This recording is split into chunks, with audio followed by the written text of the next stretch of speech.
Todos, a aula de hoje é sobre o princípio do devido processo legal. Como explicitado na aula anterior, né, e nas aulas anteriores que nós conversamos a respeito, eu busco os fundamentos do processo penal e que correspondem à sua teoria geral, em fazendo uma classificação dos direitos fundamentais, tais como eles estão expostos na Constituição, em 6 categorias. Essas 6 categorias são o devido processo legal, a presunção de não culpabilidade, o princípio, o sistema acusatório, o direito à intimidade geral, a ampla defesa e o direito de liberdade. Eu coloquei para vocês ontem o texto do meu livro Teoria Constitucional do Processo Penal, correspondente ao devido processo legal. O texto que eu coloquei, ele já está revisado por mim conforme a 3ª edição, que ainda não foi publicada. Pretendo publicar aí neste primeiro semestre. E, além de auxiliá-los na complementação das aulas, porque está conforme eu estou expondo aqui, vocês também podem dar uma grande contribuição, que é fazendo correção. A pior coisa que tem de editar um livro ou na escrita de um texto é a correção. Então, certamente vocês vão encontrar até senões gramaticais ou erros de digitação e tal, e fiquem à vontade. Eu vou até colocar o meu para quem não tem, eu acho que tem lá tem no Cigar, mas estou colocando meu WhatsApp aqui.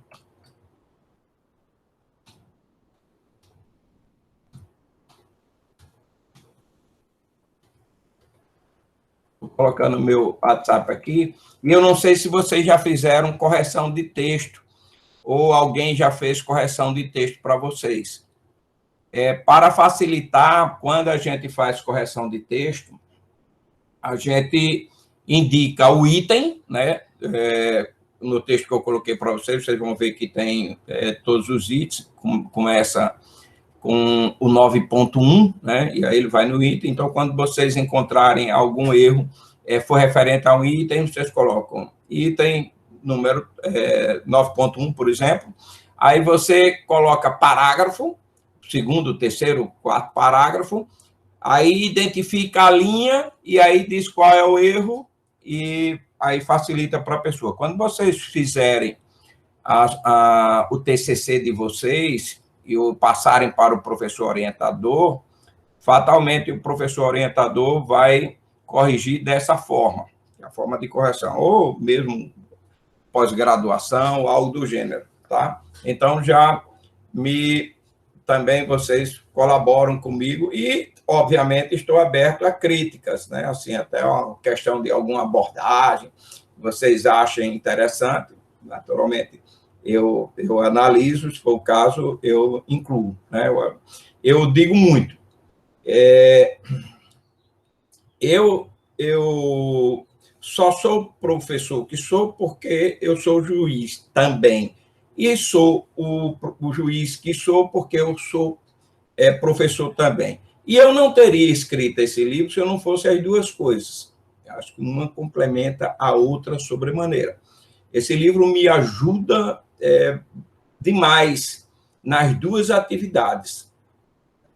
E são duas coisas importantes, em duas funções que são mais do que necessárias de que a pessoa se faça compreender, se faça entender. Né? O aluno precisa me conhecer o professor dele, né? E como o jurisdicionado precisa conhecer o juiz. Eu vou pedir pelo menos umas 3 pessoas para abrirem a câmera, porque fica muito complicado dar aula sem ninguém com a câmera aberta. É como se eu não estivesse interagindo com ninguém.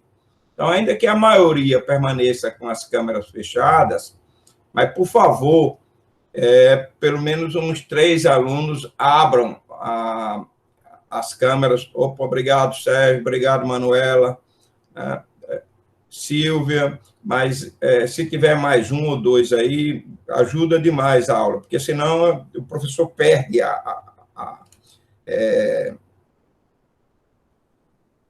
perde o feedback, né? Então, não dá para dar aula com todos com a câmera fechada. Então, muito obrigado. Bom, então, espero que vocês leiam o texto, complementa tudo o que eu estou dizendo aqui, e tem uma coisa, eu acho, pelo nosso cronograma, eu acho que essa parte, primeira, unidade 1, tal como está lá no SIGA, ele vai até o dia 21, parece, ou até o dia 22. No dia 22, eu já começaria o conteúdo da segunda unidade. Então, nós temos que, como o nosso cronograma deste semestre está um tanto quanto comprometido, né? A gente já conversou sobre isso na primeira aula, eu tenho até o dia 18 para falar os 6 princípios. E vocês, é muito conteúdo. Tem 2 partes aí que os 6 princípios. E vocês, é muito conteúdo. Tem 2 partes aí que eu não vou explorar muito, porque, na verdade, a gente tem unidade específica para tanto, que é uma parte do princípio do devido processo legal que diz respeito às provas inadmissíveis obtidas por meio... a inadmissibilidade das provas obtidas por meios ilícitos, porque essa parte a gente vai estudar especificamente quando trabalhar provas. E outra é o direito de liberdade, porque é o nosso último conteúdo, exatamente sobre as medidas cautelares detentivas e diversas da prisão. Então, esses 2, mais de toda a sorte, nós temos aí 6 princípios para trabalhar até o dia 18, o que vai exigir que vocês complementem esse conteúdo. O primeiro que eu vou passar para vocês complementarem, além da leitura do texto que eu coloquei para vocês ontem, é uma videoaula que está no YouTube, de uns 20 minutos, sobre o acordo de não persecução penal. Vocês vão ver que lá tem mais de um, mas esse é de 20 minutos.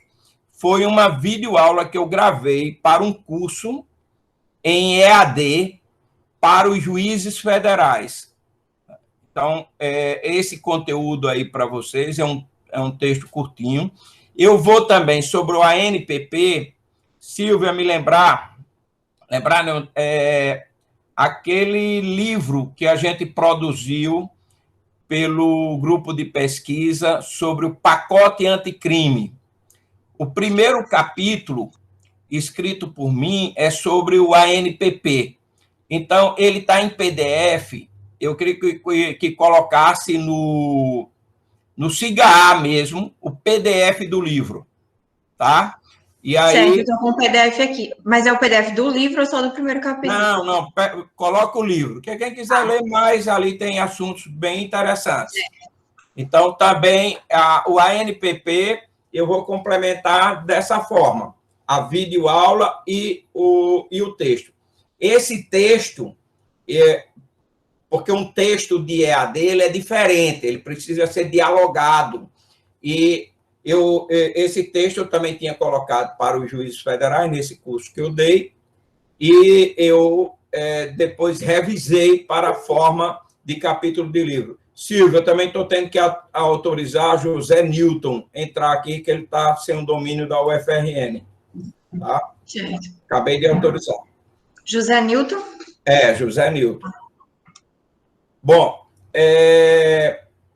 então a gente complementa. Vou falar, vocês vão ver que o que eu digo do NPP, o NPP tem uma propriedade revolucionária na jurisdição criminal, que na prática a gente já está observando isso. Tá? Eu vou falar um pouquinho mais. Então, ele é um instituto da mais alta importância, que vocês compreendam, porque ele está promovendo uma mutação fundamental do nosso sistema criminal, com repercussão, não é aspecto doutrinário, é na prática, é o que nós estamos observando agora. Tá? E é uma transmutação do nosso sistema, de um sistema apenas acusatório, e bebendo decisivamente na fonte do sistema adversarial americano, que é a ampla permissibilidade de negociação entre as partes para obter uma solução consensuada do problema criminal. Então, esse o ANPP, ele é fundamental de compreensão para onde está indo o nosso sistema e o que é que isso representa agora para todos nós. Bom, o devido processo legal, quando eu coloco o devido processo legal na qualidade de um dos princípios, um dos 6 princípios, eu tenho que fazer a consideração de que, em rigor, o devido processo legal diz respeito à observância de todas as garantias constitucionais. Eu digo devido processo legal constitucional. O que é o devido processo legal constitucional? É a observância de todas as garantias constitucionais. Mas eu posso fazer, além dessa dimensão do devido processo legal, eu posso fazer o devido processo, uma abordagem do devido processo legal num sentido estrito, que é o que eu coloco na hora que eu coloco o devido processo legal, princípio da presunção de não culpabilidade, princípio da ampla defesa. Então, tudo isso está dentro do processo legal, mas eu vou trabalhar nesse tópico sobre o devido processo legal no sentido estrito. E o primeiro aspecto fundamental de compreender o sistema processual penal é de que, nessa dimensão, o devido processo legal quer dizer, essencialmente, garantia. E como é que se garante, com o devido processo legal, dar essa garantia no ambiente do processo penal? Mediante a legalidade, mediante regra.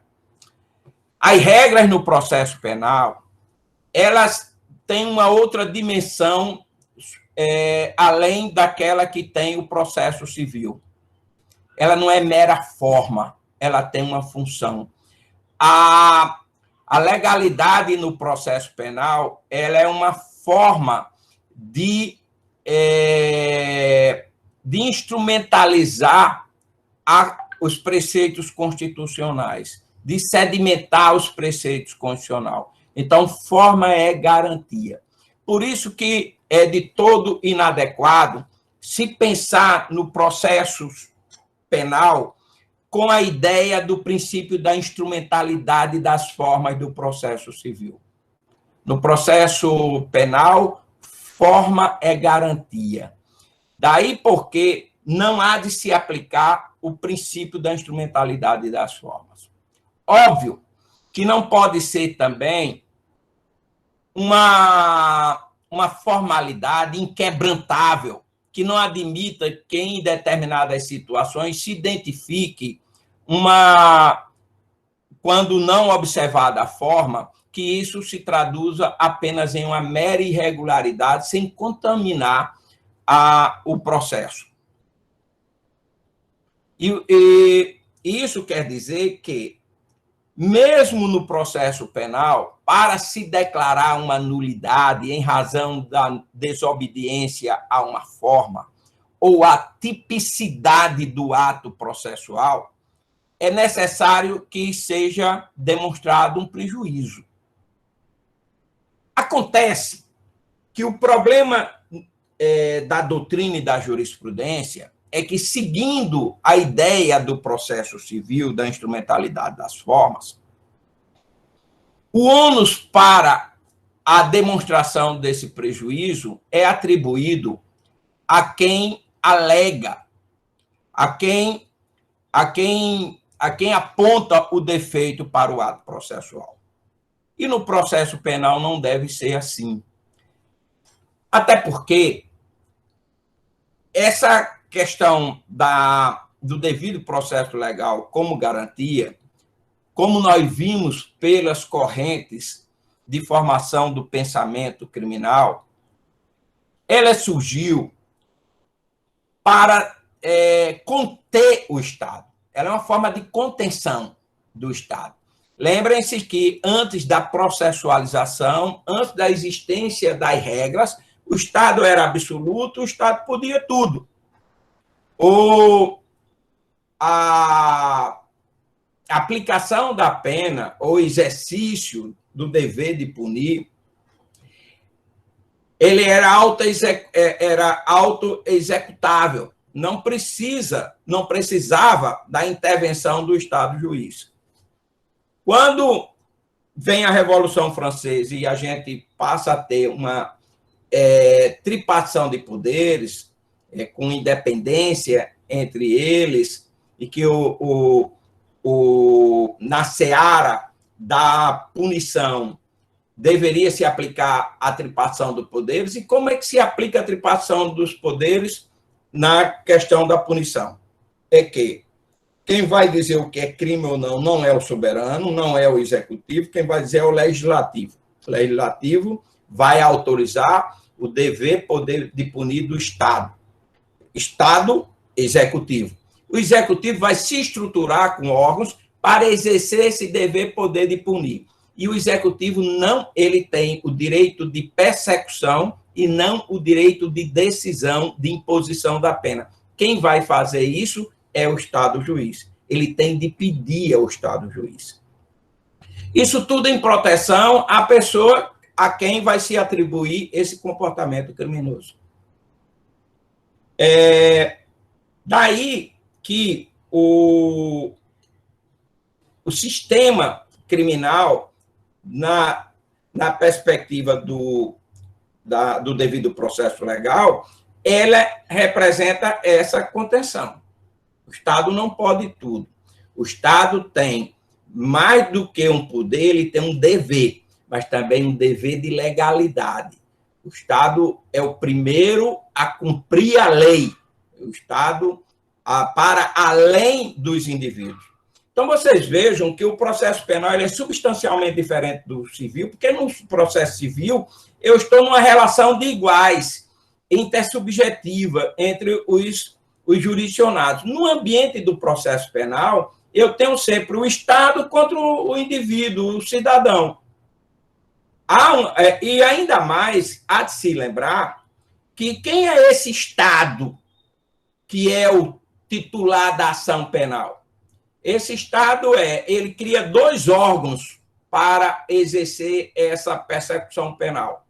Ele cria os órgãos policiais, denominada de Polícia Judiciária, e o Ministério Público. A despeito da expressão Polícia Judiciária, mas essa polícia não é vinculada ao judiciário, nem trabalha para o judiciário, nem o judiciário tem nada a ver com ele, em termos de devido processo legal. Ele é o executivo na persecução criminal. Assim como o Ministério Público. O Ministério Público não é irmão siamês do juiz. Não se pode fazer uma concepção, infelizmente, muito ao gosto da sociedade em geral, do leigo, de que polícia, Ministério Público e juiz, eles estão no mesmo, numa mesma posição, do mesmo lado, ou seja, combatendo, entre aspas, criminalidade, enquanto que a defesa seria o contraponto a isso. É como se nós tivéssemos um sistema de 3 em 1, eu gosto de utilizar essa expressão. 3 órgãos contra 1. Então, o juiz não toma partido. Você pode dizer até que são 2 órgãos contra 1, mas o juiz não está de lado nenhum.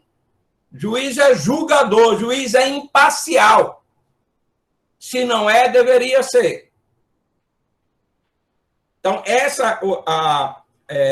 o juiz é o grande tutor da legalidade dos atos processuais. Então, esse ônus de demonstrar que não houve prejuízo cabe ao juiz, não à parte. Principalmente porque no ambiente criminal, de regra, quem vai ser essa parte que vai alegar o prejuízo? Vai ser exatamente a defesa. Esse ônus vai cair sempre nas costas da defesa. Porque, de regra, onde está praticada a ilegalidade para se fazer a apuração ou produção da prova, vai ser exatamente por quem tem o poder da persecução criminal, a polícia e o Ministério Público. E ela passa a ser uma prova diabólica.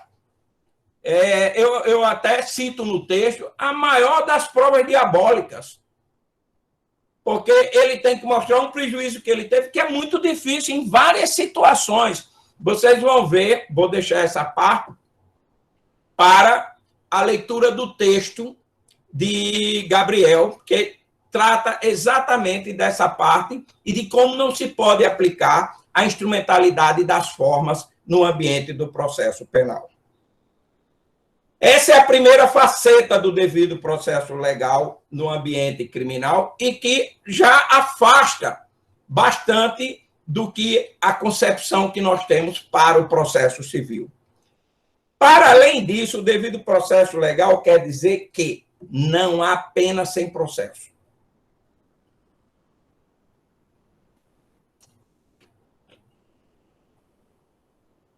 Há uma expressão, nulla pena sine judicio, não anula a pena sem o processo. E que processo? O devido processo legal, onde se garanta o cumprimento, se cumpra, observe todas as garantias estabelecidas em lei. É por isso que há uma grande discussão sobre o sistema americano adversarial.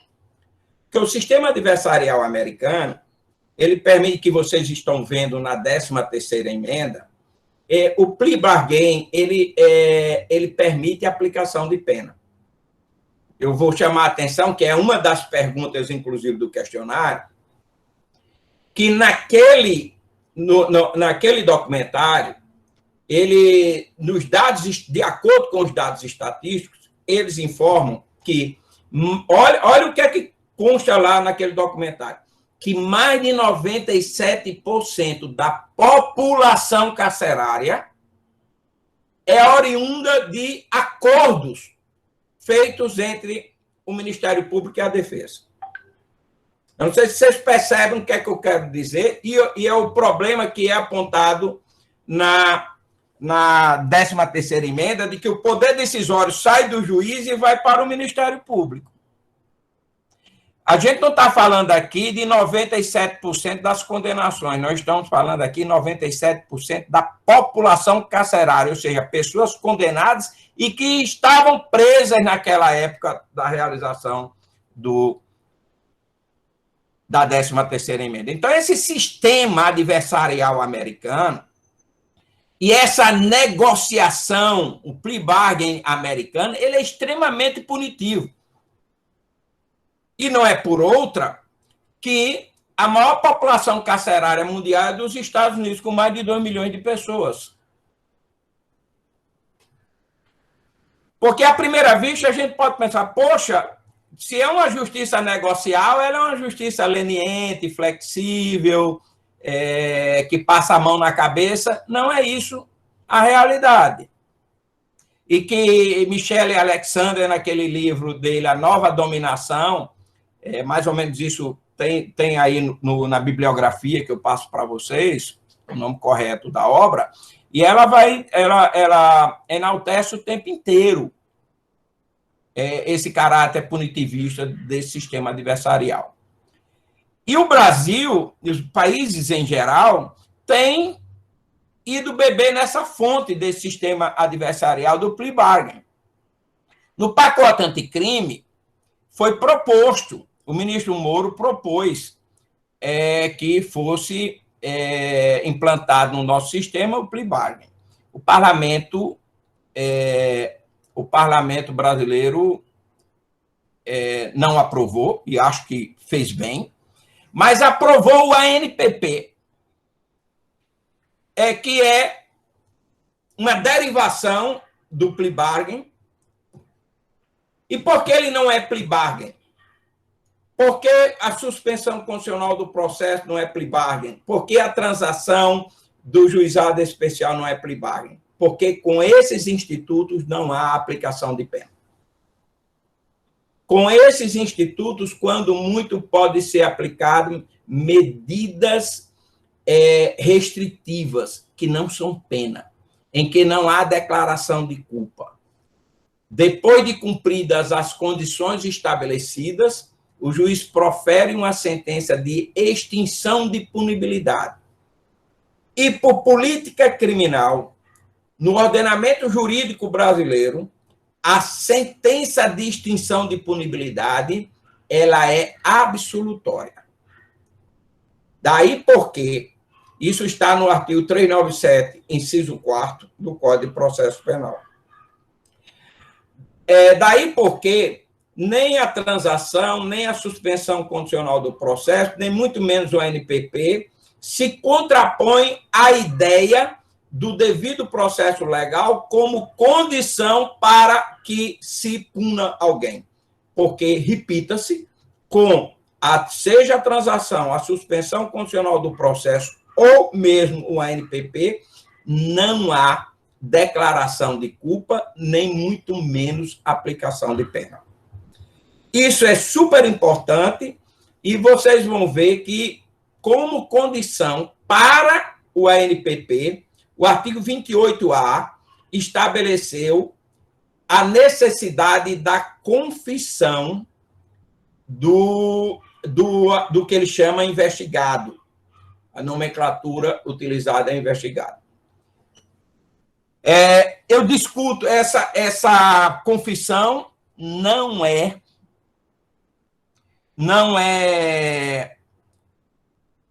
declaração de culpa, está muito distante disso, e chama a atenção que o legislador não fala em culpa circunstanciada, fala em culpa circunstancial, que é uma coisa completamente diferente. E eu faço, no texto, as considerações a esse respeito e tenho praticamente certeza que faço isso também na videoaula. Então, o devido processo legal, eu não estou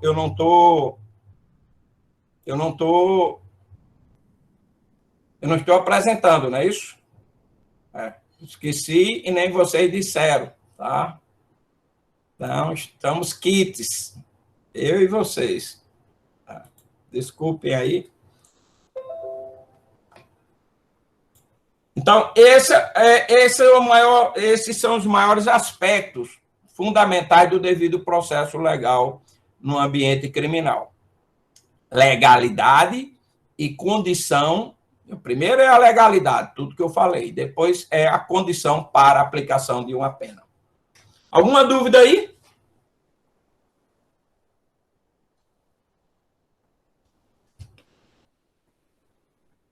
Hoje já é quinta-feira. Segunda-feira, eu deixei que vocês ficarem bem relaxados, né? Mas hoje eu quero participação, tá bom? Um outro aspecto que eu chamo a atenção, é que o devido processo legal, ele é de acordo com o tipo de prestação de atividade jurisdicional ou de tutela ou da pretensão persecutória.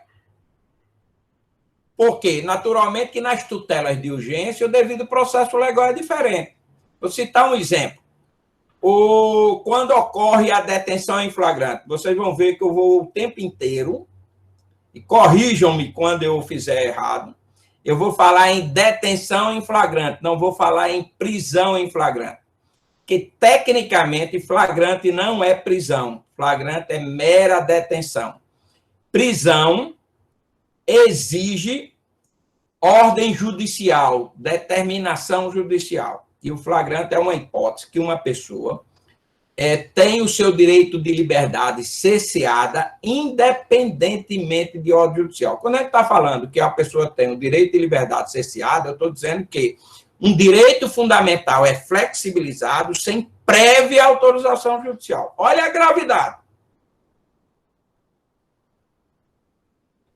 E por isso mesmo, prisão, só ordem judicial. O problema é que a nossa Constituição é a técnica nisso. Como é de ocorrer nas Constituições, vocês sabem que é uma regra de hermenêutica, que a Constituição, como ela é uma disposição geral, ela trabalha com todos os ramos do direito e é uma carta política. De regra, ela não utiliza as expressões no seu sentido técnico de cada um dos ramos do direito. Então, quando ele fala prisão ali, prisão em flagrante, mas há de se entender que aquilo não é prisão, é mera detenção. Por isso, quando vocês pegam textos internacionais, né, que eles vão falar sobre o direito de liberdade, ele ressalva a detenção e a prisão, porque ordenamentos jurídicos, como o português, o alemão, fazem a diferença entre uma situação e outra. Pois bem, então, nas tutelas de urgências é diferente. Na detenção, tem que haver a lavratura do auto de flagrante, do prazo de 24 horas, e no prazo de 24 horas do envio do auto de prisão em flagrante, tem que ocorrer a audiência de apresentação, tecnicamente denominada de audiência de custódia. Custódia é para prender, a audiência não é para prender ninguém, o cidadão está detido. A audiência de custódia é para saber se é caso de decretar a prisão ou de conceder a liberdade provisória ou aplicar uma outra medida cautelar diversa da prisão. E isso se conseguiu ao extremo evitar essa tecnia, chamando de audiência de apresentação, desde a resolução do CNJ, mas, infelizmente, na Lei 3.964, que é o pacote anticrime, quando foi disciplinar o artigo 310 do CPP, o legislador inadvertidamente utilizou a expressão audiência de custódia. Mas eu também, o tempo inteiro, vou chamar aqui de audiência de apresentação, que é disso que se cuida. Professor? Oi!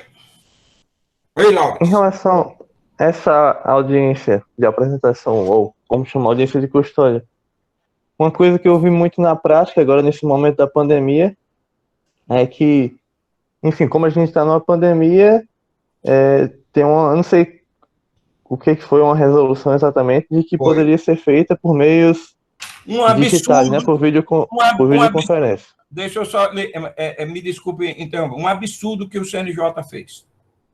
Porque o CNJ, eu lhe interrompi para explicar bem isso aí. Muitos juízes, desde que foi implantado a audiência de apresentação, queriam fazer por videoconferência. E o CNJ, em tempos normais, assim que apareceu, e o CNJ sempre posicionou de forma contrária, dizendo que a audiência de apresentação tinha que ser com a presença do preso. O preso teria que ser transportado até a sala de audiência. Quando chegou a pandemia, o CNJ manteve esse entendimento e mais proibiu a realização da audiência da audiência de apresentação por videoconferência, ou seja, nem presencialmente, nem por videoconferência. Óbvio que isso não parece nada razoável para ser ameno com essa posição do CNJ. E os próprios organismos de defesa, começaram a o CNJ, poxa, é pior, essa posição do CNJ é a pior possível. Porque, pelo menos no período de pandemia, deveria se admitir que ela fosse feita por videoconferência. Resultado. Isso ficou pressionando, o CNJ ficou até o final do ano, no final do ano que o CNJ liberou. Então, agora, voltaram a ocorrer as audiências de de apresentação, em razão da pandemia, a maioria dos juízes está fazendo por videoconferência. E mais, isso se deu também por causa de uma decisão do CNJ em que o ministro Celso de Mello adverte que era um direito, se não está podendo ser feita da forma presencial, que se faça pelo menos na forma de videoconferência. Foi aí que o CNJ voltou atrás, e porque ele dizia, olha, principalmente depois da Lei 3.964, da vigência da lei, e tal como está no artigo 310, isso diz respeito à legalidade ou não da prisão. Então, foi aí que o CNJ voltou atrás, Laurence. Sim, professor, perfeito. Aí acontece uma coisa que eu percebi, é que muitas vezes passa o prazo e o que acontece é que a parte vai lá, impetra o habeas corpus, pede a ordem para soltar, né, a pessoa da segregação cautelar e fala que passou esse prazo e o juiz não fez nada, não fez a audiência. Aí o juiz vai lá e argumenta que a gente está em um período de pandemia e não tinha meios para realizar esse negócio, então eu vou manter a pessoa presa. Esse tipo de coisa é válida? O problema é que você vê decisão de todo tipo, né? Você está vendo aí o que está se revelando de eventuais diálogos que eram mantidos entre um juiz e um Ministério Público. Isso é válido? Óbvio que não. O juiz não pode estar combinando com o Ministério Público o que vai fazer ou deixar de fazer. É tudo o que a gente falou aqui no início, né? Agora, você pode ter decisões as mais esdrúxulas possíveis, infelizmente, né? Óbvio que um argumento desse não é válido, mas é por isso que eu cuidei de explicar antes. Quem não fez antes, não fez, e eu não fazia, porque tinha uma proibição do CNJ. Proibição. Dizer, olha, o juiz não é para fazer, eu vou fazer, me sujeitar a ter algum problema, alguma punição, algum processo administrativo contra mim por causa disso, mas colocou em dúvida realmente a legalidade dessas prisões. Mas, poxa, tem um órgão nacional. Óbvio que ele é um mero órgão administrativo, mas num caso como esse, o juiz não vai descumprir. Um juiz de censo, ele não vai descumprir. Tá? Mas depois que o CNJ que o CNJ voltou atrás e dá a decisão do Supremo, inclusive a gente chegou a debater isso, eu disse, olha, vocês agora têm uma decisão do Supremo, vocês têm que rever a posição. E o grande problema do que você me falou, e aí onde se fala na seletividade do processo penal, é porque um preso que não tem um advogado mais qualificado, ele vai ficar preso.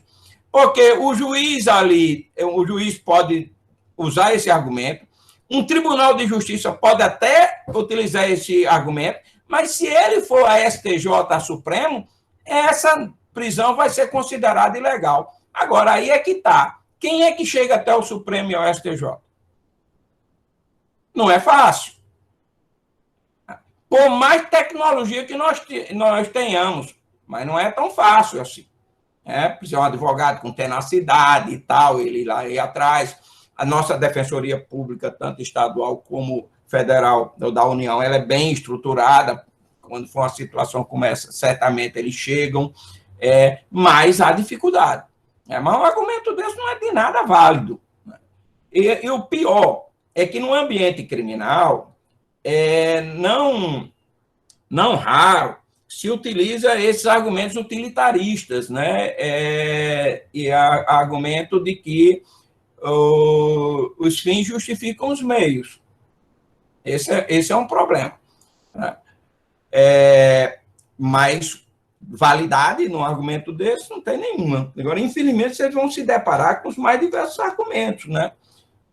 E situações esdrúxulas e decisões completamente equivocadas. Ontem mesmo, uma pessoa conversando comigo e falando de uma situação completamente esdrúxula. A decisão do juiz é uma coisa absurda. E aí nós temos despreparo, né? Despreparo e irresponsabilidade, e que está muito em voga no país. Né? Ou você é garantista ou você é punitivista? Você é punitivista, você faz tudo. Tudo é possível, desde que seja para manter alguém presa. Professor, Porque merece, porque não é uma pessoa de bem. Né? Diga, Lawrence. o argumento basicamente é esse que eu botei no chat, nessa segunda parte aí, ó. Nela, ou seja, na resolução, é definido que o uso de videoconferência somente não será feito nos casos de alegada impossibilidade técnica ou instrumental de participação por alguns dos envolvidos. Esse é o argumento que eles trazem, porque havia uma impossibilidade. Assim, porque o que se deu é o seguinte, se não pode por videoconferência, você faz presencial. E a resolução do CNJ, essa resolução veio com a nota técnica que nós fizemos, que é o seguinte, mesmo em tempos de pandemia, testemunha, acusado, advogado, juiz, todo mundo pode fazer, é o que a gente chama, não é videoconferência, é teleaudiência. Teleaudiência é diferente de videoconferência. As pessoas podem praticar os atos fora da sede do judiciário, mas se não houver condições técnicas, ela tem que ir para a sede do judiciário para praticar o ato processual. Então, o réu, o Ministério Público, a defesa, a testemunha, todas elas podem praticar os atos de suas próprias residências, mas, se não houver condições técnicas, ela tem que ir para o judiciário. Isso se aplica ao juiz também. Esse argumento de nada é válido, porque tem disposição expressa a esse respeito. E esse era o grande problema, esse é o estágio 1 da Justiça Federal. Também é uma coisa que a população não entende direito. A Justiça Federal está parada? Não está parada, não parou um minuto sequer. Continuou praticando todos. Eu fiz todas as minhas audiências, não deixei de fazer uma audiência desde o período da pandemia. Em todas elas, eu fiz com o pessoal fora da sede do judiciário. Eu não fiz uma audiência lá de dentro, eu fiz todas daqui de onde eu estou falando para vocês.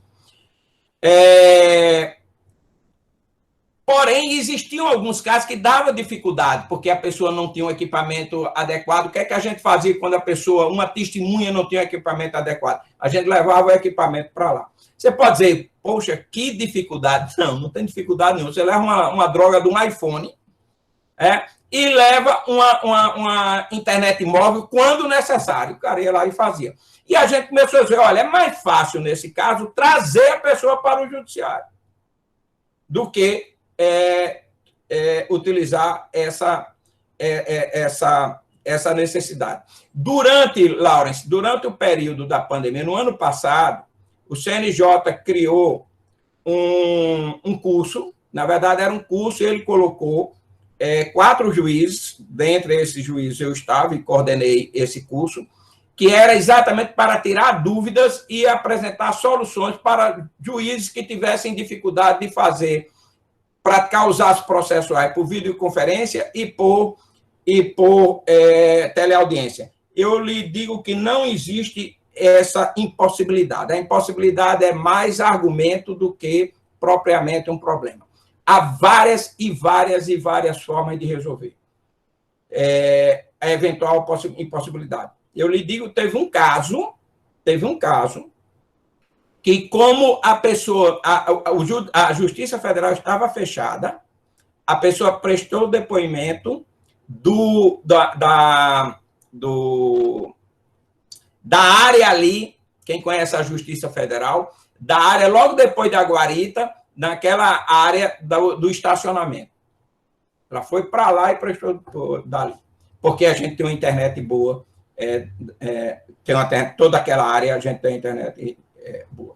Então, tinha N situações e todas a gente apresentava a solução para o juiz realizar. Quem não realiza é porque, na verdade, quer encontrar um argumento ou não se prepara para isso. Eu estou dizendo a vocês que eu fiz todas as audiências da minha programação. Mas eu não fiz porque eu cheguei na hora e fui fazer, não. Essa nossa aula aqui está dando certo, não é porque a gente chegou e disse, vamos fazer aula aqui, não. A gente se preparou para poder programar como é que a gente ia dar aula para vocês. Criar o link, uma série de coisas, a lista de presença, tal, uma série de coisas. A gente, além da experiência que a gente tinha pego no semestre passado, a gente ainda fez 3 reuniões para a gente poder começar aqui. Na Justiça Federal foi a mesma coisa. a gente fez simulação de audiência com os servidores. O pessoal fica, mas dá problema, o link cai, a pessoa não sabe entrar. No nosso não acontece isso. Porque a gente treina até as pessoas que vão participar da audiência. Mas, óbvio, o cidadão é uma testemunha, nunca foi na justiça, nunca fez uma videoconferência. Como é que ela vai fazer uma primeira videoconferência como testemunha? Ela não faz, ela precisa de orientação. E você tem os servidores para isso. Então, assim, é muito fácil eu dizer que não posso fazer, que não tenho condições. É muito fácil. Você vai ver um dispositivo, Laura, se você pegar o pacote anticrime, e ele modificou um dispositivo da lei 2.850, que é a que trata do crime organizado, em que ele muda a parte da colaboração premiada. O que é que ele muda? Porque tinha um dispositivo que dizia que, se possível, o depoimento do colaborador tinha de ser documentado por sistema audiovisual. O que era que o Ministério Público Federal fazia em sua expressa maioria? Todos os acordos de colaboração premiada, ele dizia que não tinha sido possível fazer a documentação audiovisual por impossibilidade técnica. O que não corresponde à verdade. Todos vocês sabem disso, que não corresponde à verdade. E isso fragilizando ao extremo que efetivamente a pessoa disse. Não sei se vocês percebem. Uma coisa é estar gravado tudo que a pessoa disse, como ela respondeu, outra é vir um documento dizendo que ela disse isso e disse aquilo. Pode ser colocado coisa que ela não disse, ou a forma como colocado, basta tirar uma vírgula de mudar o sentido. E isso criou uma série de problemas. O que foi o que veio na reforma? Para dizer o seguinte, que é indispensável, tem que ser documentado, e mais, e não diz documentado só o depoimento, não, diz documentado todas as tratativas. Por audiovisual, não é eu botar num papel, dizer que a pessoa disse isso ou disse aquilo. Eu documentar o que efetivamente a pessoa disse. Então, essa história que não há condições é mais um argumento defensivo do que propriamente realista. Bom, sobre a audiência de custódia ou de apresentação, a gente vai falar com mais vagar, quando a gente chegar lá na questão de falar sobre a detenção em flagrante. E aí eu sustento que o devido processo legal, num sistema democrático, o processo, ele não, além de não ter uma função punitivista, de garantia, ele também é um instrumento de despenalização. Ele também é um ambiente para se buscar a solução consensuada do problema criminal. E o Brasil tem uma coisa interessante. Quando eu falo sobre isso, eu sempre pontuo essa questão. O Brasil, às vezes, as coisas são escritas de uma forma canhestra, mas que dão certo. Eu gosto de fazer uma parênteese, mas não vou fazer agora, entrar logo na questão. Muito se falou do ANPP. O ANPP é o Acordo de Não Persecução Penal, uma negociação entre o Ministério Público e Defesa, e, em razão disso, se propõe o cumprimento de umas medidas diversas da prisão. E que isso era uma mudança muito drástica e tal. Só que a gente já tinha o ANPP no nosso sistema. E o ANPP do nosso sistema é a transação. Você pegar a transação da Lei 9.099, e aí eu peço que vocês entrem na Lei 9.099, e vocês vão ver que ali a transação nada mais é do que um acordo entre o Ministério Público e o que ele chama autor do fato, em que ele negocia uma solução consensuada do processo. Só que a transação ela só é cabível nos processos que seguem o rito do juizado especial. E os processos do rito do juizado especial só são previstos para os crimes cuja pena máxima não é superior a 2 anos.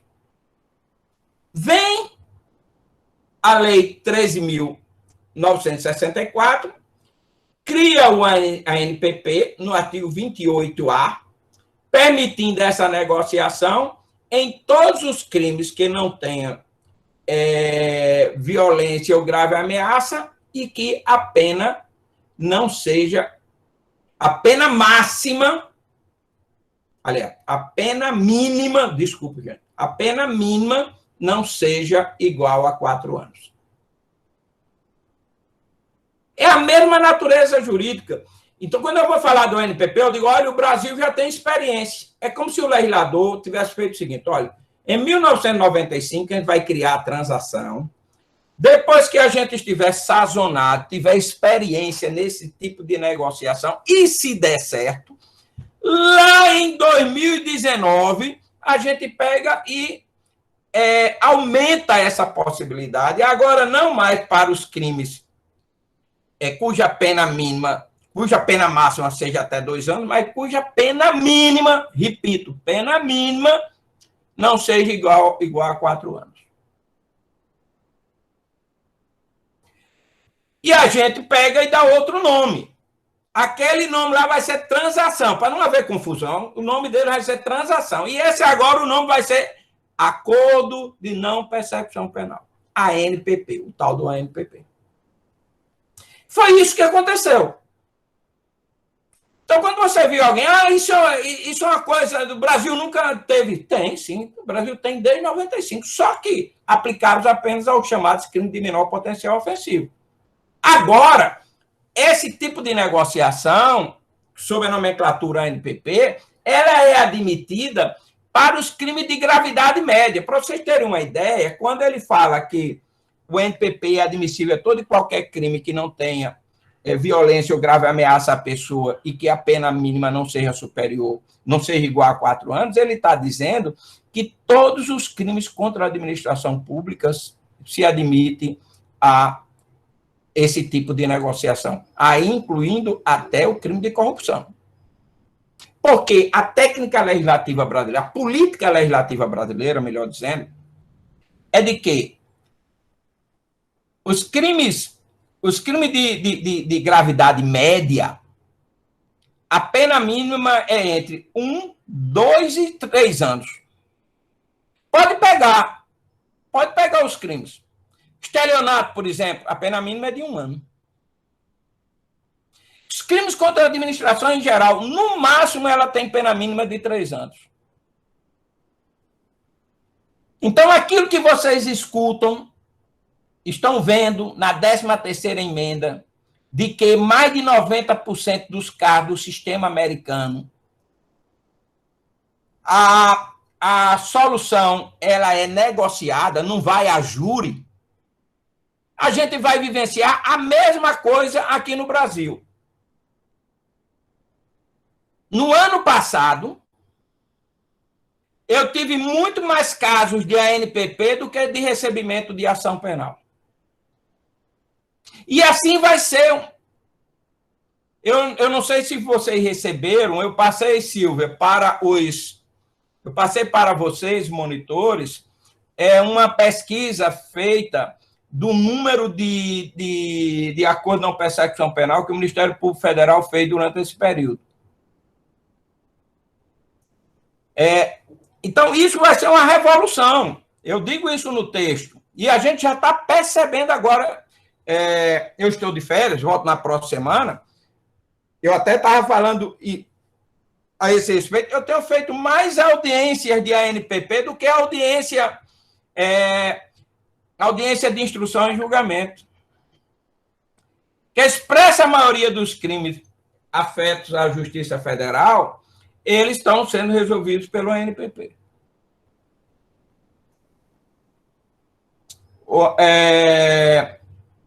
Então, a gente dá um passo decisivo e mais, com uma vantagem em relação ao sistema americano. Porque não há aplicação de pena. E esse é um problema. Esse é um problema quando veio a Lei 9.099. Porque se você fizer a leitura da Lei 9.099, eu não estou aqui lembrando qual é o dispositivo, mas quando ele fala da transação, ele diz que o Ministério Público, como autor do fato, ele negocia a aplicação de uma pena restritiva de direito, mas ele fala aplicação de pena. Quem pegar o texto aí, puder colocar aqui. Mas é a pessoa, tá, Lawrence? Mas é violência ou grave ameaça à pessoa. Tá? Você não vai ameaçar um bem, né? Então, se entende que é a pessoa. E aí ainda tem um outro problema. Não é tão simples, né? Porque... tá certo, concordo. Tem duas coisas aí, na verdade. Além dessa questão da violência a animais, ainda tem o problema de que não é qualquer violência. Por exemplo, um crime culposo, mesmo sendo violento como um acidente de trânsito de carro, por exemplo, de uma lesão corporal, ele admite, no meu entendimento, ele admite o ANPP. E eu concordo também, violência contra o animal proíbe o ANPP. Tá? Eu falei em gênero, entrei nos detalhes, né, mas o entendimento tem sido esse. Tem sido esse. Professor,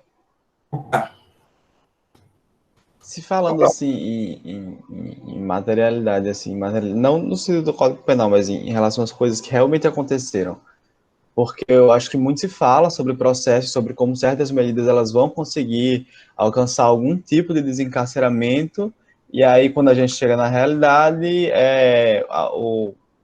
o judiciário vai lá e não se importa com isso, continua encarcerando, e às vezes, inclusive, instrumentaliza essas tentativas de avanço como formas de encarcerar ainda mais, né? Porque, não sei o que acontece, as pessoas elas têm esse ímpeto de ficar prendendo as pessoas, mas eu queria saber se o senhor achou que o senhor conseguiu efetivamente e que houve algum tipo de mudança efetiva na quantidade de pessoas que o senhor está penalizando a partir desse ANPP. Se o senhor acha que o senhor conseguiu, pelo menos para você, que ocorresse alguma mudança a partir dessa possibilidade de acordo.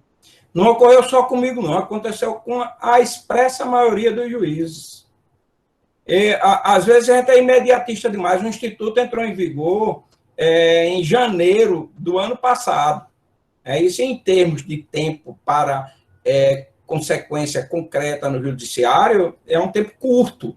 Mas, mesmo assim, ele é extremamente significativo. Se eu lhe digo que eu, no ano passado, tive mais ANPP do que recebimento de ação penal, já é uma demonstração concreta. O quê? É de que não houve sequer oferecimento de denúncia. Com a ANPP não há oferecimento de denúncia. Não houve sequer oferecimento de denúncia, não existe o processo, então não tem como decretar a prisão de ninguém. E isso não está acontecendo só comigo. Agora, óbvio que, como você falou, há os resistentes. Eu não sei se vocês acompanharam na mídia, mas logo depois que saiu o ANPP, juízes, alguns promotores, polícia, alguns políticos começaram e tem projeto de lei no Congresso Nacional para aumentar a pena mínima dos crimes contra a administração pública para não possibilitar o ANPP. Às vezes, uma norma garantista ou uma norma com um viés de flexibilização do punitivismo, ela finda suscitando a reação. E a reação é perigosa, porque ela pode tornar o sistema mais forte do que era. Vou citar um exemplo. É muito difícil você identificar Exatamente, Eli, exatamente isso. Você pode... É muito difícil, num acidente de trânsito, você identificar um dolo eventual. Quem estuda dolo direto, dolo eventual, culpa consciente, sabe disso. É muito difícil. É um exemplo clássico de Nelson Hungria que ajuda muito a dirimir essas situações. Há toda uma dogmática a esse respeito.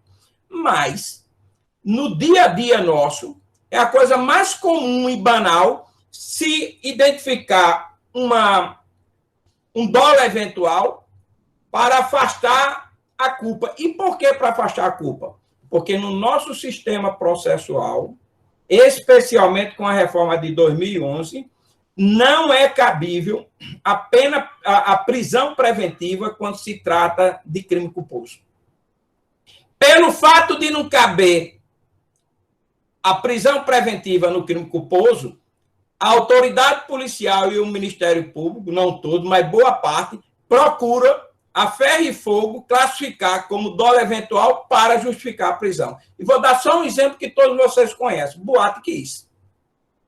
O caso da Boate Kiss é mais do que emblemático a esse respeito.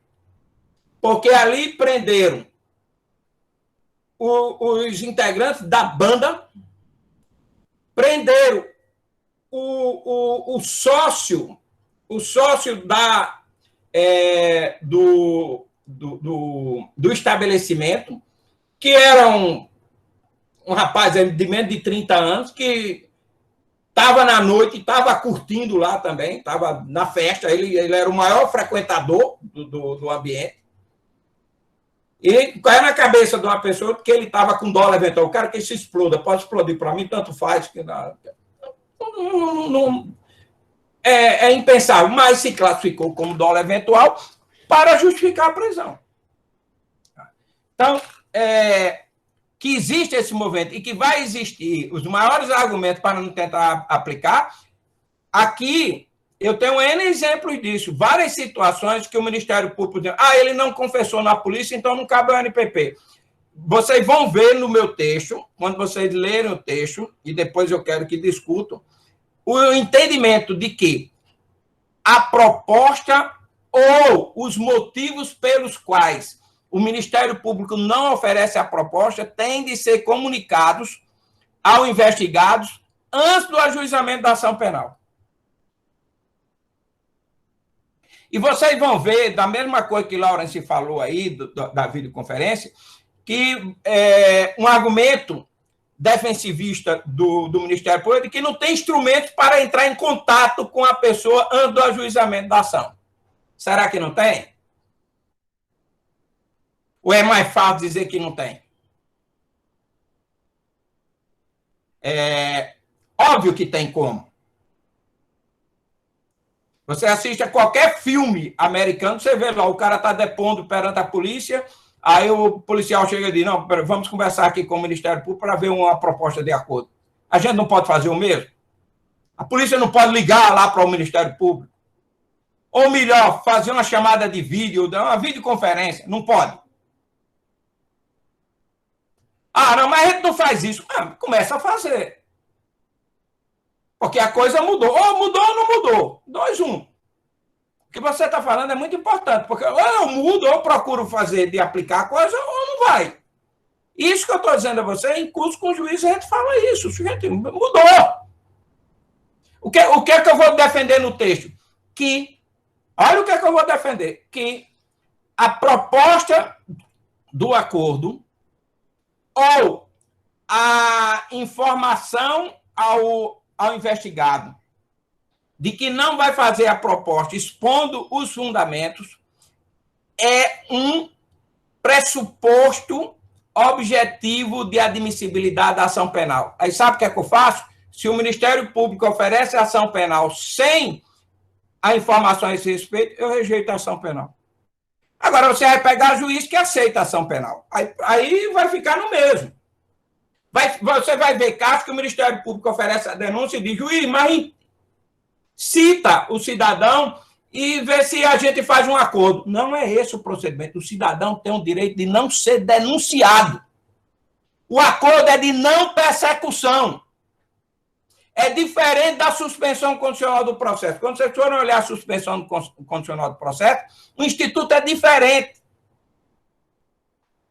Agora, se eu quiser fazer o mesmo com coisas diferentes, aí não muda nada. Eu concordo com você. É questão de mentalidade, cultura. vocês vão ver no texto que eu coloco, isso vai depender principalmente do juiz, a atitude que o juiz vai tomar. Isso é muito discutido entre os juízes. Durante a vacatio lei, a gente fez um curso. Gente, vamos lá, qual vai ser a postura do juiz agora? O que é que o juiz deve fazer? E se o Ministério Público oferece a denúncia como fazia antigamente, sem nada? Qual é a postura do juiz? O que é isso tecnicamente? É o que se espera de uma magistratura, espera de qualquer profissional. É se preparar para poder atuar. E, olha, vê um instituto novo aqui, o que é que isso muda? Muda. Agora, para alguns pode não mudar nada. Não, eu faço desse jeito, eu gosto de fazer desse jeito, vou fazer. É como a questão da audiência. Em 2008 houve uma mudança profunda. Até 2008, o juiz tinha várias instruções processuais abertas e ficava. Ele ouvia uma testemunha hoje, ouvia uma testemunha daqui a 30 dias, a 40 dias, e não terminava nenhum processo. Ele abria várias audiências e não terminava nenhuma. Chega a reforma de 2008, gente, não pode ser assim. O juiz, quando começar uma instrução, ele tem que terminar. Existe o princípio da oralidade e da concentração dos atos processuais. Se preciso for, o juiz deixa uma semana inteira só com o processo, mas ele termina a droga desse processo. Eu não posso ficar com todos os processos abertos sem terminar um sequer. Você vai pegar o juiz na prática que faz como antigamente? Vai. Porque o ser humano é o ser humano. Tá certo? Tá redondamente enganado. Errado é porque ele continua fazendo o mesmo com coisa diferente. Não é mais assim. Mas o cara tá no prumo, ele é juiz há 10 anos, sempre fazia desse jeito, vai continuar fazendo desse jeito. E o legislativo pode gastar a tinta que ele quiser modificando a lei e ele não vai modificar nada. É a mesma coisa do membro do Ministério Público que oferecia a denúncia sempre sem procurar ninguém, sem precisar ver a cara de quem ele está denunciando, e ele vai continuar desse jeito. Bom, mas aí tem um tal de juiz lá para ver, para fazer alguma coisa. Por isso que eu digo, fundamentalmente, né, para essa mudança cultural, precisa da atuação. Óbvio, da defesa, do Ministério Público, mas principalmente do juiz. E eu canso de dizer isso entre os juízes. Nós temos grupos de discussão, e quando o pessoal olha aqui, eu digo, gente, eu rejeito a denúncia. Tem quem não rejeite, que vai lá mandar, a própria justiça mandar citar a pessoa? Tem. Mas, certamente não está correto. Tá? Então, lei nenhuma muda cultura nenhuma. Precisa de quem vai aplicar a lei. Quem são os aplicadores da lei? Aí você tem uma básica, a doutrina, você vai ter a jurisprudência, e o STJ sinalizou nesse sentido.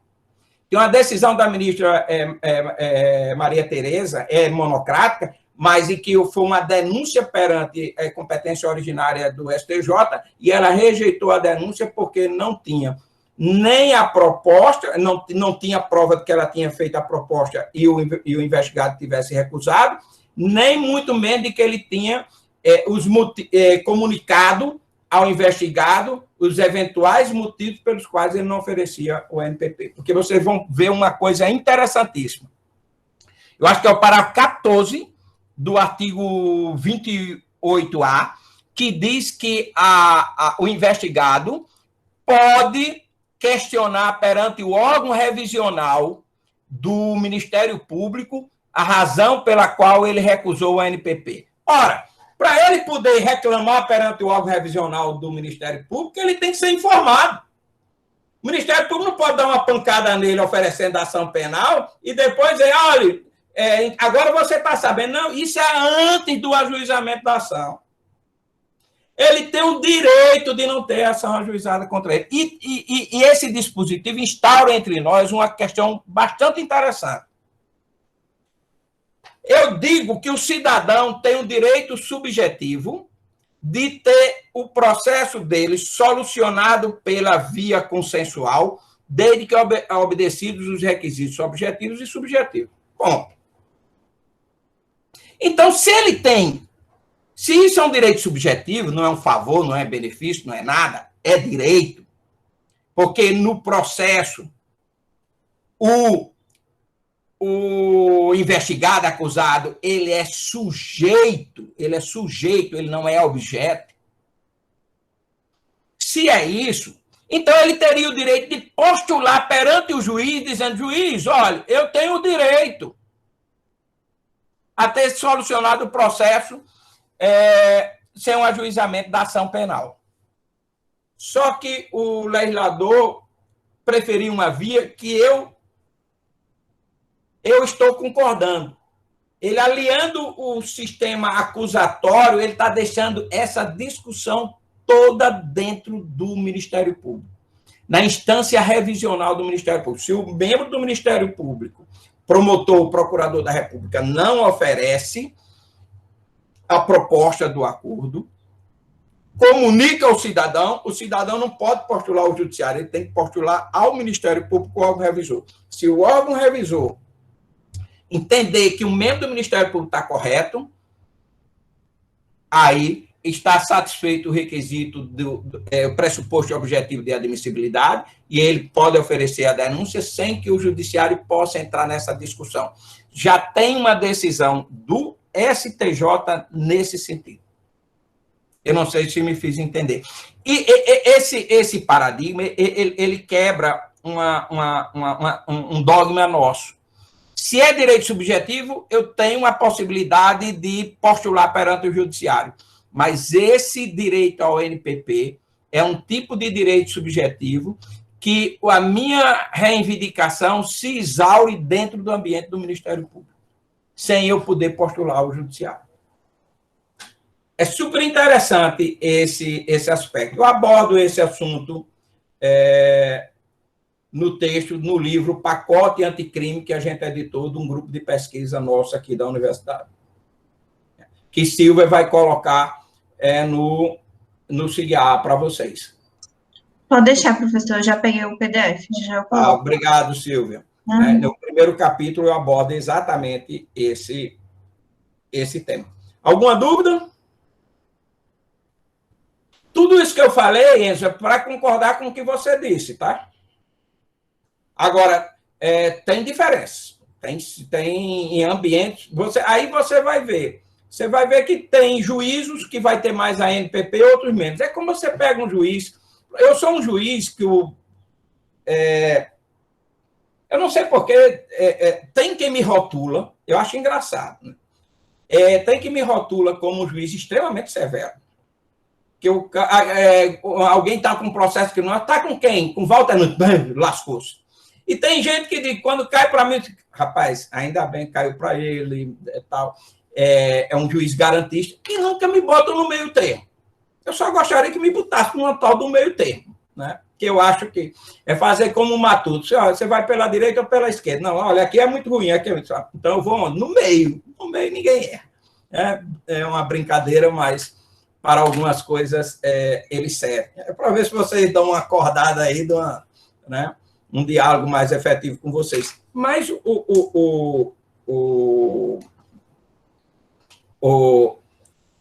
eu nem me considero uma coisa nem outra. Assim, para mim, eu procuro aquele, se possível, aquele justo equilíbrio, entendendo que o processo criminal ele alberga um conflito de interesse envolvendo direitos fundamentais em ambas as perspectivas, subjetiva e objetiva. Com todas essas nuances que a gente discute aqui em sala de aula. Também não concorda aquela história que a teoria na prática é outra. A teoria é teoria. A teoria, ela limita, a teoria, a jurisprudência, a lei, ela limita o atuar jurisdicional. Né? O juiz não pode, eu acho que é assim e decida. Pode fazer isso. Se fosse assim, era um absurdo. Qual é a garantia que nós teríamos, né? Qualquer um tivesse? Embora que ontem sexta-feira, estava conversando com os amigos e da área jurídica. Geralmente a gente não conversa sobre questão jurídica, mas a gente deu uma licença poética para falar sobre isso. E eu não queria ser um juiz, um advogado criminalista, embora, se Deus quiser, quando eu me aposentar, eu vou ser. Eu quero atuar em algumas coisas. Mas eu não queria, porque quando o cliente chegasse para mim, e não é só criminal, não. A gente estava abordando uma questão e o amigo deu uma orientação e chegou, mas tem uma... Aí é que é de laçar. Tem uma resolução que diz isso. Você sabia disso? E eu disse, eu sabia que tinha essa maluquice, mas eu só porque o Supremo declarou a nulidade. O Supremo, por exemplo, declarou porque isso é uma estupidez. Isso era uma estupidez sem tamanho, né? Então, assim, um advogado, para dar uma orientação ao cliente, é muito complicado.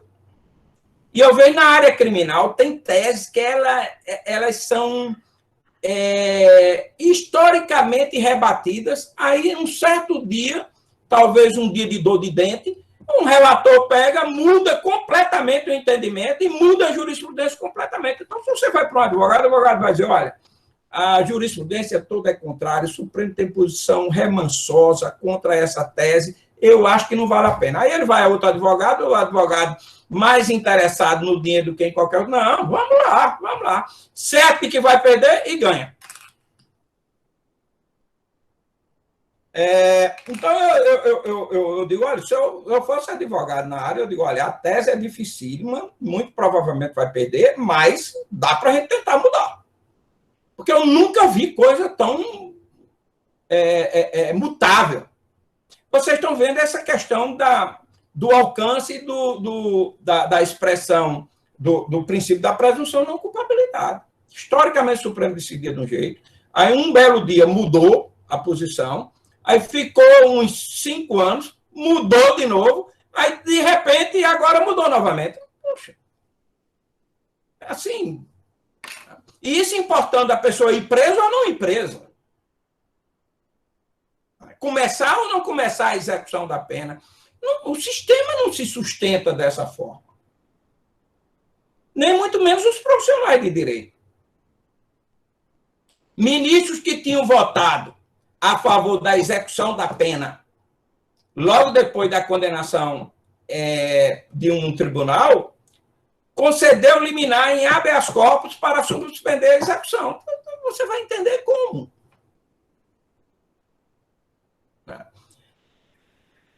Bom, então, eu quero fazer uma distinção para vocês, que é o importante aí, entre medidas alternativas de penas alternativas. Na verdade, medidas alternativas, eu faço uma distinção. Medidas alternativas é gênero, do qual medidas alternativas propriamente ditas, ou medidas restritivas, e as penas alternativas são espécies.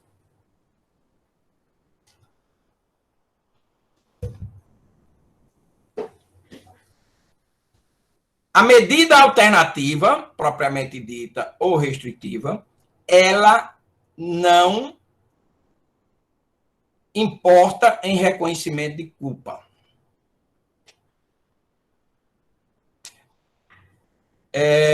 Certo, Júlia? E vou aproveitar essa parte aí para explicar novamente. A medida restritiva, ela propriamente dita, ela não exige declaração de culpa. Não há declaração de culpa.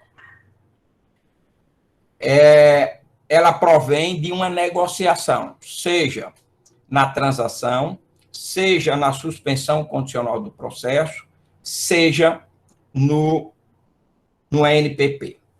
Quando a Lei 9.099 foi editada, houve um questionamento no Supremo, uma ação direta de inconstitucionalidade, do dispositivo da Lei 9.099. Ninguém colocou aqui, mas é o dispositivo que diz que o Ministério Público, na transação, o Ministério Público pode propor aplicação imediata. Eu acho que isso é lá para o artigo 60, 70 da Lei 9.099. Peço que alguém coloque aqui. É um dever de classe. Encontra o dispositivo na Lei 9.099, coloca aqui. Eu poderia fazer isso. Eu não estou fazendo, que eu quero que vocês coloquem aqui no chat.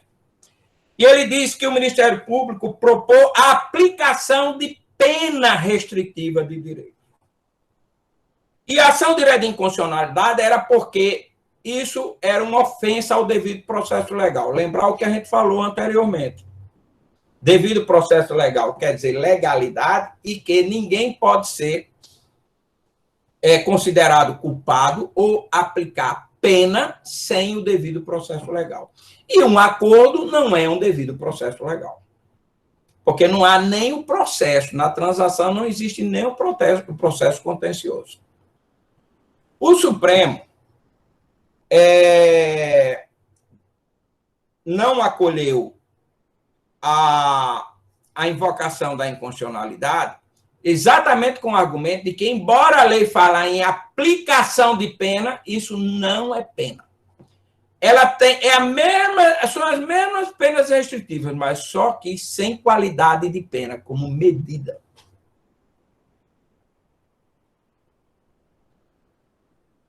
Exatamente. Aceitação da proposta de aplicação imediata de pena não privativa de liberdade. É exatamente onde se argumentava. Seria, ainda que não fosse privativa de liberdade, seria pena, seria sanção, seria condenação. E aí o Supremo disse, não, apesar dos termos, como está aqui, nesse caso, quando provém de negociação, embora seja uma das penas alternativas, ela não tem qualidade de pena. A qualidade aí são condições que eu chamo de medidas restritivas. Dúvidas sobre isso? A mesma situação se aplica à suspensão condicional do processo, embora que lá ele fala em condições, e ele não fala em utilizar como condição aquilo que é pena privativa de liberdade, mas o Supremo entende que pode colocar, por exemplo, limitação de final de semana, prestação pecuniária, que são geralmente que o juiz coloca, prestação pecuniária e prestação de serviço a entidades filantrópicas. E eles são previstos como pena restritiva de direitos, mas o juiz coloca como medidas restritivas ou condições para a transação, suspensão ou o ANPP. Então, no que acontece nesses três institutos, não é aplicação de pena, é aplicação de medida restritiva ou medida alternativa propriamente dita. Esse é o diferencial, Júlia, em relação ao plea bargain. Porque o plea bargain há uma negociação de aplicação de pena, que pode ser, inclusive, pena de prisão. O nosso sistema não admite isso. Ainda que nesse artigo 72, como eu estou afirmando, ele fala em aplicação imediata de pena não privativa de liberdade, não é de pena que se cuida, é de medida alternativa. Então, por isso que no nosso sistema não há plea bargain, nem na colaboração premiada. Porque na colaboração premiada, na verdade, o que há, quando muito, ele negocia com o Ministério Público os termos da acusação e mesmo dando uma eventual pena. Mas, de toda sorte, o juiz tem que condenar o acusado. Isso ficou muito claro também com as mudanças trazidas pela Lei 3.964. Com o acordo de colaboração, isso não é assunção de culpa. Tanto é que no sistema americano, na verdade, eles têm uma outra expressão quando se trata de colaboração premiada. Eu acho que é secular agreement. Secular agreement. No texto eu coloco a expressão, agora eu não estou cooperation agreement, alguma coisa assim. Não me recordo agora qual é a expressão. Tá? Então, essa é a diferença, Júlio. Por isso que não é correto dizermos que no nosso sistema a gente adota o plea bargain. O plea bargain, na verdade, foi rejeitado pelo parlamento. Era uma proposta que estava embutida no chamado projeto anticrime enviado pelo então ministro Sérgio Moro. Tá?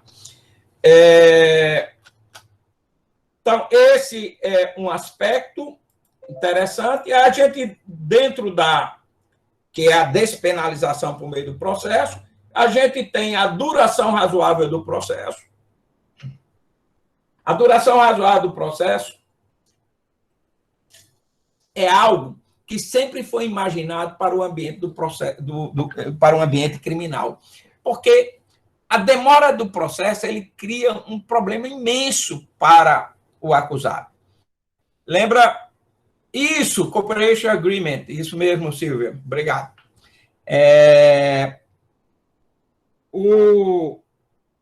A gente já disse que o mero processo ele compromete a honra e a imagem de uma pessoa. Além de um desassossego muito grande. Você imagina uma pessoa que tem um inquérito, basta um inquérito policial contra si. Quando eu falo sobre isso, eu gosto de contar um episódio de um amigo meu que ele começou a namorar e depois foi um namoro rápido e para casar. E ele tinha um problema de uma investigação. Não era uma investigação, era um processo de investigação de paternidade que ele foi absolvido. Depois, quando foi absolvido, não, né? Que foi comprovado que o menino não era dele. Mas existia esse processo. E aí ele veio conversar comigo e disse: Walter, o que é que eu faço? Ela é de uma família tradicional. Eu disse: você já contou ela? Não, ela eu já contei. Mas eu não sei se contar aos pais dela, o pessoal me tem alta consideração e tal. Eu digo: vá lá e conte.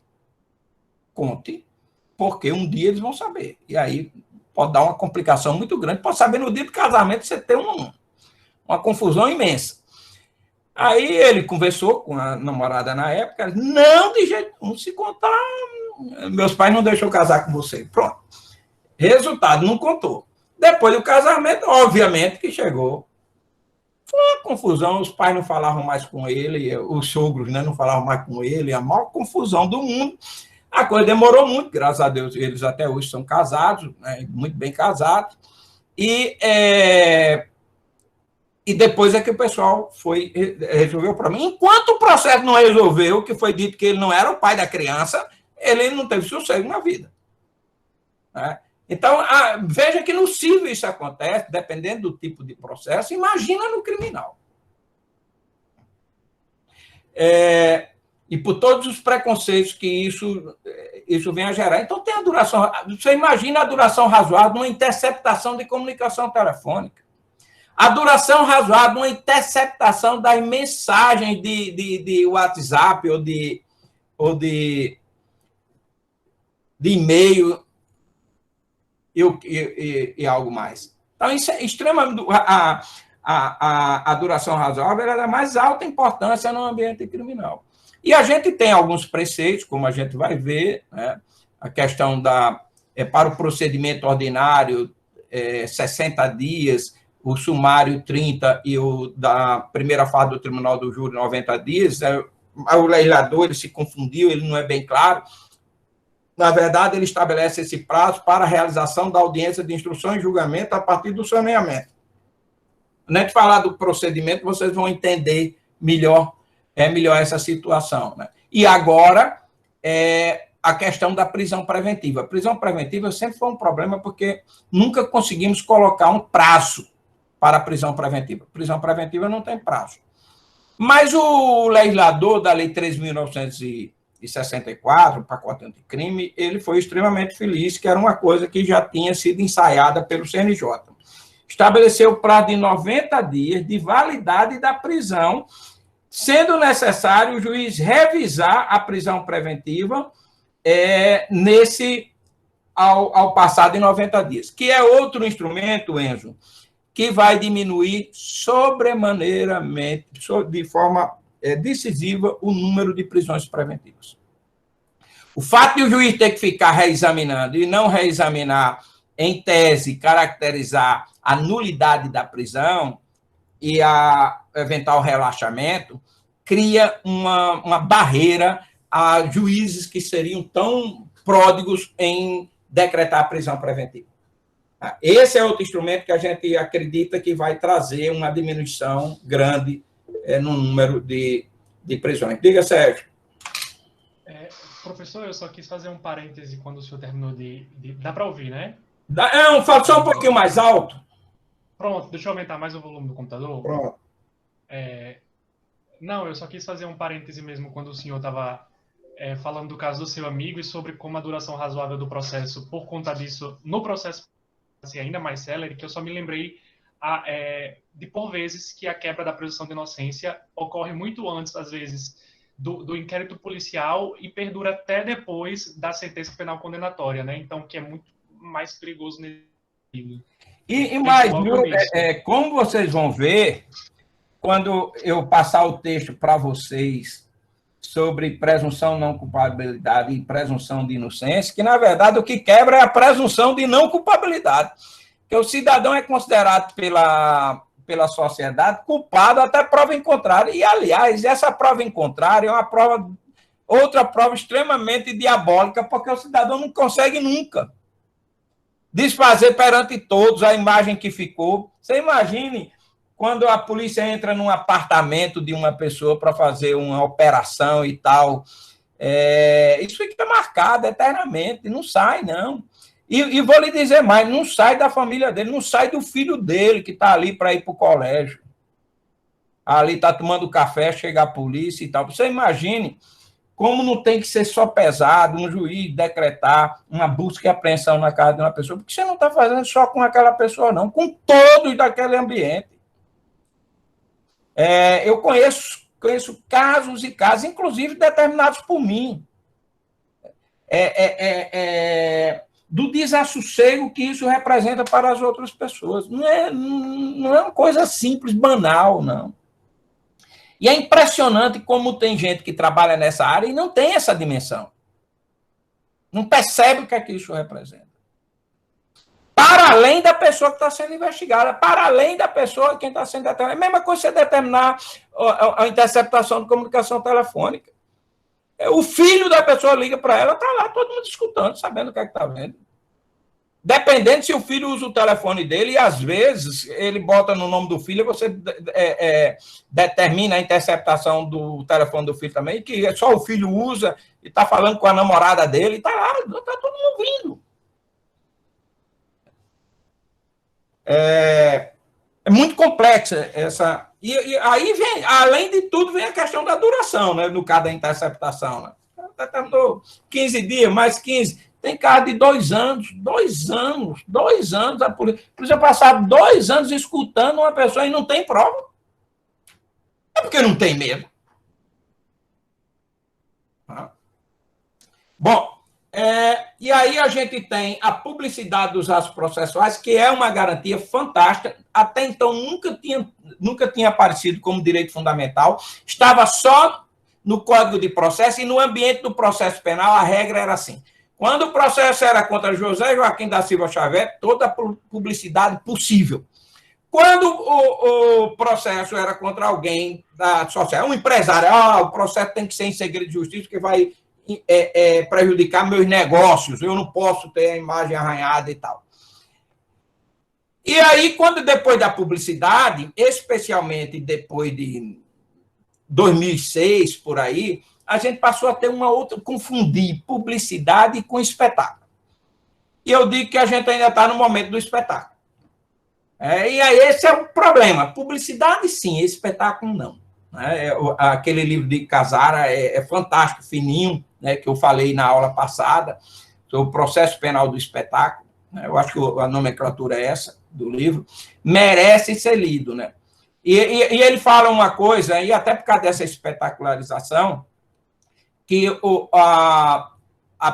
ele chama, né, de presunção de inocência. Vocês sabem que eu faço uma divisão entre presunção de inocência e não culpabilidade, mas ele diz, presunção de inocência é uma ilustre desconhecida. E E esse é o problema que nós temos, né? Aquelas entrevistas coletivas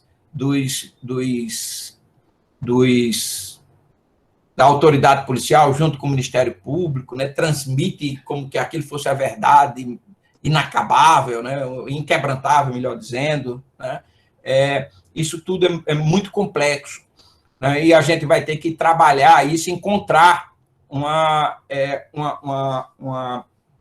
denominador comum. Inclusive, no pacote anticrime, veio uma disposição determinando que o CNJ, não fala em CNJ, mas diz que o Judiciário estabeleceu, se eu não me engano, foi o prazo de 90 dias, para delimitar quem é que pega aí. É no Código de Processo Penal, está aí nos primeiros artigos, é um dos parágrafos do artigo 3º, por aí, que fala da questão da publicidade. Esse dispositivo é sobremaneira interessante. Enquanto vocês encontram aí, lembrem-se que a publicidade do processo impresso é uma. A publicidade do processo eletrônico é outra completamente diferente. Num processo impresso, a publicidade é você ir ao judiciário e ver o processo, porque ou ele está com as partes ou ele está no cartório. Mas quando o processo é eletrônico, ele está à vista de todos. Quando a gente começou isso, eu estava no CNJ na época, aí o problema era muito grave. Não era só em relação ao acusado, mas em relação à vítima. Em relação à testemunha. Você imagina uma vítima ir prestar um depoimento, ela presta o depoimento, ela termina o depoimento, quando ela vai na rua, está todo mundo sabendo o depoimento dela. Por quê? Porque botaram no YouTube. Está no YouTube. Será que é esse tipo de publicidade que a gente quer do processo, que é importante para o processo?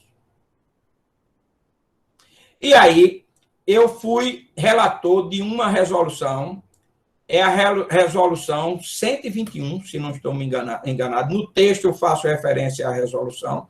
E essa resolução, depois de audiência pública, a gente ouviu muitas pessoas, doutrinadores e tal, ministro Supremo, STJ, e a gente definiu que a publicidade, aquilo que pode e deve estar na rede mundial de computadores, acessível a toda e qualquer pessoa, são os dados básicos do processo.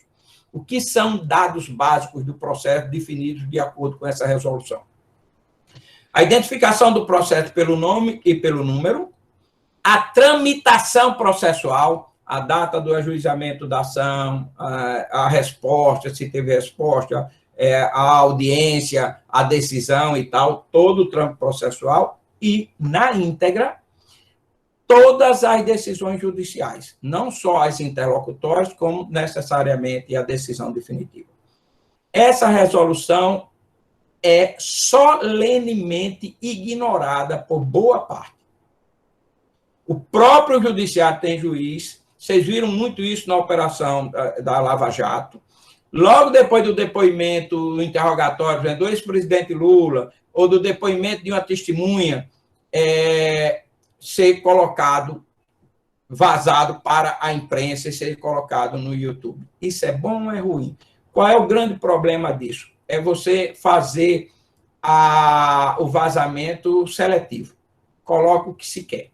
Né? Não coloca a íntegra nem todo o contexto. Esse é um problema. Né? Onde a gente encontrar um meio termo disso? Por ora, o que é válido é a questão referente o que deve ficar disponível para acesso a todos são apenas esses dados básicos. E, como eu disse, boa parte ignora essa questão. É esse parágrafo único mesmo, por meio de regulamento, as autoridades, aí não diz quem são as autoridades. O certo aqui era ter colocado o CNJ, que é o órgão estratégico, administrativo do judiciário, para esses fins, deverão disciplinar o modo pelo qual as informações sobre a realização da prisão e a identidade do preso serão, de modo padronizado, respeitada a programação normativa aludida neste artigo, transmitidas à imprensa, assegurada a efetividade da persecução penal e tal. O que é que ele quer? Todo o judiciário tem que ter uma assessoria de imprensa, e essa assessoria de imprensa mandar para os meios de comunicação o release com essas preocupações. O que é que deve e como deve ser mandado isso? Porque todos fazem do jeito que querem. Ou então, alguém pega, um servidor pega, manda para a imprensa uma coisa, o juiz manda outra. Não pode ser assim. E esse prazo já foi para as cucuias, né? Eu não me lembro agora, se esse dispositivo foi suspenso. Eu acho que não foi suspenso naquela liminar do Fux. Parece que foi na de Toffoli, mas na de Fux eu acho que não foi suspenso. Vocês dão uma olhadinha na decisão, né? Mas esse dispositivo é muito importante para a questão da publicidade. E, por fim, a gente tem a questão da informatização do processo. A informatização do processo, principalmente para o processo criminal, ele é da mais alta importância.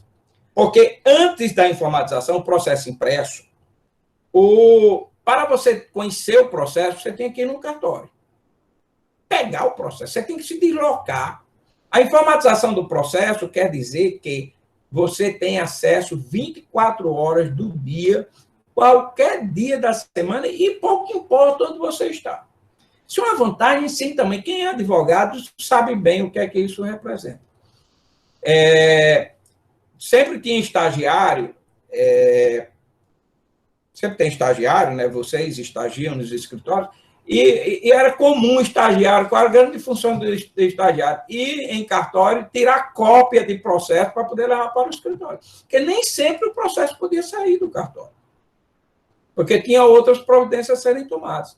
E isso também impactava sobremaneira no andamento do processo. Qual é o ponto crítico do processo? Quando ele não está em cartório. Se ele não está em cartório, ele está parado.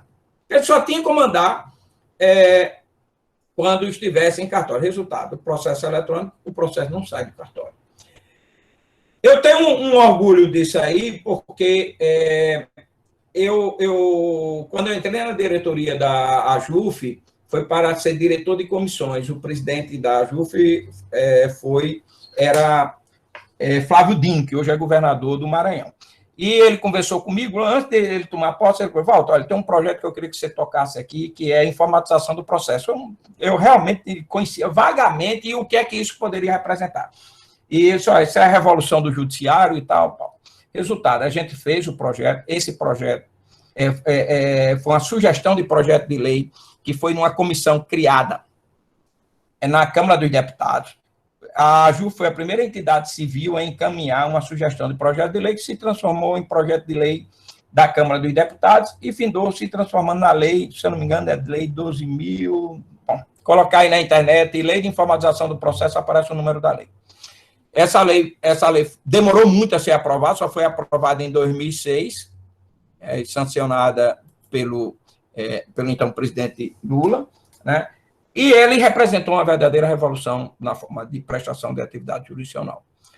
A gente pode conversar ao longo, pode não, e vai conversar ao longo do nosso curso o que é que isso representa, nos mais diversos sentidos, né? Mas ele, além do acesso, a questão da informação. O processo está na internet, né? E aí, por isso, a necessidade da regulamentação da publicidade no ambiente de um processo eletrônico. E principalmente agora, por que a Justiça... Isso aí, 11.419.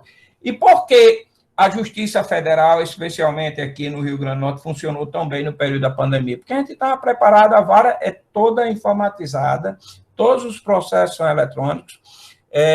Nós fomos vanguarda aqui. Se a Seção Judiciária do Rio Grande do Norte foi a primeira a implantar o PJE, a primeira vara criminal a implantar o PJE foi a nossa. E fomos os primeiros a ter os processos 100% eletrônicos. Então, nós não temos processo Depois eu explico a estratégia que eu utilizei com os servidores para que a gente tivesse todos os processos eletrônicos, e nisso o tribunal ajudou muito, também com as estratégias que eles utilizaram. E por isso que a gente, no período da pandemia, não tivemos problema nenhum no trabalho remoto, né, fazendo alguns ajustes em relação a isso. E aí, em relação à nulidade das provas obtidas por meios ilícitos, como eu disse, a gente vai trabalhar na parte de nulidade, na parte de provas, aí eu vou colocar todas as teorias, por hora, que isso é uma forma de assegurar a legalidade do processo, né, em relação à prova. A prova, por mais... prestem atenção o que é que representa esse princípio. A prova, ainda que verdadeira, se ela for obtida de forma ilegal. Obviamente que o preceito não é dizer, olha, a prova ilícita não tem validade. É a prova obtida de forma ilícita, é considerada ilícita também. Né? Ela pode estar retratando a verdade, mas ela não vale pelo que contém em razão da forma como ela foi obtida. Mais um reforço da questão do devido processo legal como legalidade da persecução criminal. E aí a gente termina, eu vou falar